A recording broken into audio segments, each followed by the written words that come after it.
Cycle પર જોખમી સ્ટંટનો video viral. Cycle પર ટ્રક સાથે કર્યા જોખમી સ્ટંટ। મોરબીના ઘૂંટુ રોડ પરનો વિડીયો હોવાની ચર્ચા। 4 જેટલા કિશોરે કર્યા હતા સ્ટંટ। આ દ્રશ્યો અહીંયા સામે આવી રહ્યા છે। કઈ રીતે સ્ટંટ કરી રહ્યા છે 4 કિશોરો સાયકલ પર અને આ સ્ટંટ છે તે તેમને ભારે પણ પડી શકે છે। અવારનવાર આ પ્રકારના દ્રશ્યો સામે આવતા હોય છે। સ્ટંટ માટે જે પ્રકારથી યુવાઓ છે તે જોખમી રીતે વાહનો ચલાવતા હોય છે। અહીં સાયકલમાં જોખમી સ્ટંટ કરતા 4 જેટલા કિશોર જોવા મળી રહ્યા છે। મોરબીના ઘૂંટુ રોડ પરનો આ વિડીયો હોવાની ચર્ચા પણ થઈ રહી છે, જેમાં સાયકલ પર ટ્રક સાથે જોખમી સ્ટંટ કરતા આ કિશોરો જોવા મળી રહ્યા છે। જો કોઈ અકસ્માત થાય તો ગંભીર પરિણામ તેમને ભોગવવા પડી શકે છે। આજકાલ રીલ્સના ચક્કરમાં યુવાઓ જે પ્રકારના સ્ટંટ કરી રહ્યા છે તે ખૂબ જ જોખમી। અહીં 4 કિશોર જોવા મળી રહ્યા છે। મોરબીના આ દ્રશ્યો હોવાનું ચર્ચાઈ રહ્યું છે। સાયકલ પર ટ્રક સાથે જોખમી સ્ટંટ। અતુલ જોડાયા છે ફોન લાઈન પર વધુ માહિતી આપવા માટે। અતુલ, આ કોણ છે 4 કિશોરો જે આવા જોખમી સ્ટંટ કરી રહ્યા છે? કોઈ કાર્યવાહી થઈ ખરી? જી, ચોક્કસથી જણાવી દઉં છે। મોરબીના એક સોશિયલ મીડિયામાં સાયકલ સાથે જે સ્ટંટ કરતા, જે ટ્રક સાથે રમત કરતા હોય તેવો એક વિડીયો વાયરલ થયો છે, જેમાં આ વિડીયો છે તે ઘૂંટુ રોડ હોવાની શક્યતાઓ છે। વિડીયો વાયરલ થતાની સાથે જ મોરબી પોલીસ દ્વારા પણ તપાસના આદેશ દેવા દીધા છે અને કહી શકાય કે કઈ રીતે જે કિશોર જે બાળકો છે તે સ્ટંટ કરી રહ્યા છે અને પોતાના જીવને જોખમમાં મૂકી રહ્યા છે। હાલ જે પોલીસ દ્વારા પણ તપાસનો આદેશ આપ્યો છે અને કહી શકાય કે 18 વર્ષથી નીચેના વ્યક્તિ પર જે પોલીસ દ્વારા અમુક મર્યાદાઓ છે તેને લઈને કાર્યવાહી કરવામાં નથી આવતી, ત્યારે બાળકો દ્વારા આવા સ્ટંટ કરી પોતાના જીવમાં જોખમમાં મૂકે તેમાં પરિવારજનોએ પણ સલાહ આપવી જોઈએ। જી બિલકુલ અતુલ, આભાર સમગ્ર માહિતી બદલ।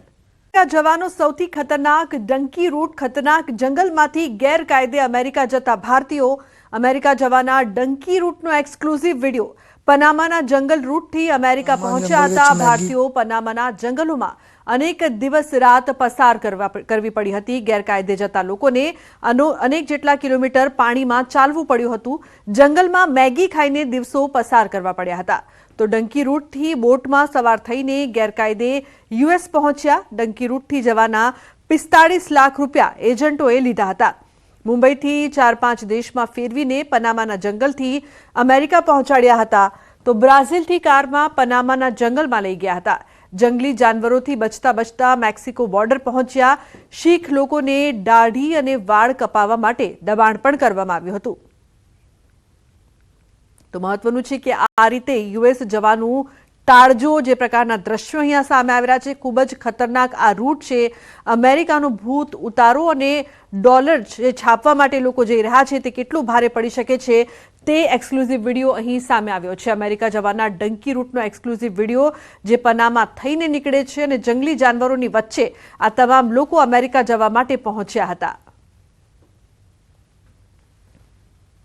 મહત્વપૂર્ણ સમાચાર। અમદાવાદથી વધુ 29 ગુજરાતીઓ અમદાવાદ પહોંચ્યા। અમેરિકાથી ડિપોર્ટ કરાયા હતા ગુજરાતીઓ। અમદાવાદ, ગાંધીનગર, મહેસાણાના લોકો, નરોડા, નારણપુર, કલોલ અને ડિંગુચાના પરિવારનો સમાવેશ। પોલીસ બંદોબસ્ત સાથે નિવાસ સ્થાને લઈ જવાયા। આજે કુલ 33 ગુજરાતીઓ વતન પરત ફર્યા। અમેરિકાથી ડિપોર્ટ કરાયેલ જે ભારતીયો છે તેમાંથી 33 ગુજરાતીઓ છે તે ત્રીજી તબક્કાની ફ્લાઇટમાં પરત ફર્યા છે। આપ જોઈ શકો છો દ્રશ્યની અંદર આજે 33 ગુજરાતીઓ છે તે અમૃતસર એરપોર્ટ પર ગઈકાલે પહોંચ્યા અને ત્યારબાદ અમદાવાદ એરપોર્ટ પર આવ્યા છે। દ્રશ્યમાં જોઈ શકાય છે પોલીસ દ્વારા તેઓને ખાસ કરીને તેમના ઘર સુધી પહોંચાડવા માટેની વ્યવસ્થા કરવામાં આવી છે અને પોલીસે તે જે તે જિલ્લાની પોલીસ છે તે જે તે જિલ્લાના રહેવાસી છે તમામ લોકોને લઈ જાય છે અને પોતાના ઘર સુધી મૂકી આવે છે। જોઈ શકાય છે દ્રશ્યની અંદર ખાસ કરીને જે યુવક યુવતીઓ છે તે પણ પહોંચ્યા હતા, ત્યાં ગેરકાયદેસર રીતે રહેતા હતા અને તેઓને ડિપોર્ટ કરવામાં આવ્યા છે। આ અગાઉ પણ બાળકો પણ જોવા મળ્યા હતા કે બાળકો સાથે પણ કેટલાક લોકો ત્યાંથી ડિપોર્ટ કરવામાં આવ્યા છે।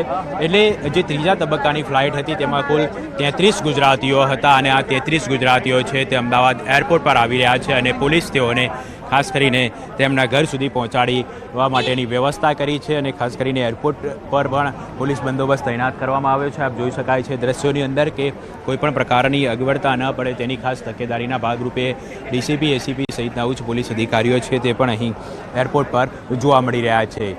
આકરી ગરમી માટે રહેજો તૈયાર। હવામાન વિભાગની આકરી ગરમીની આગાહી। રાજ્યમાં ગરમીનો પારો વધ્યો।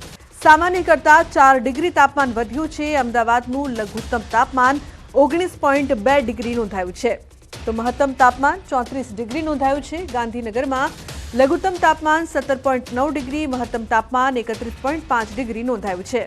ભાવનગર રાજ્યનું સૌથી ગરમ શહેર બન્યું, તો 35.8 ડિગ્રી સાથે વધુ તાપમાન નોંધાયું છે. आज का जो पूर्वानुमान है मौसम ड्राई रहेगा, लघुत्तम और उच्चतम तापमान में ज़्यादातर परिवर्तन नहीं होएगा आने वाला अगले 5 दिन तक, लेकिन थोड़ा राइजिंग ट्रेंड रहेगा. और जो अहमदाबाद में लघुत्तम तापमान रिकॉर्ड हुआ है वो 19.2 डिग्री सेंटीग्रेड, लास्ट 24 आवर में कोई चेंज नहीं था. और उच्चतम तापमान रिकॉर्ड हुआ है 34 डिग्री सेंटीग्रेड. और जो गांधीनगर में रिकॉर्ड हुआ है 17.5 डिग्री लघुत्तम, उच्चतम 34.5. गुजरात रीजन में सबसे ज़्यादा जो उच्चतम तापमान रिकॉर्ड हुआ है वो भावनगर में है, वो 35.8 डिग्री सेंटीग्रेड.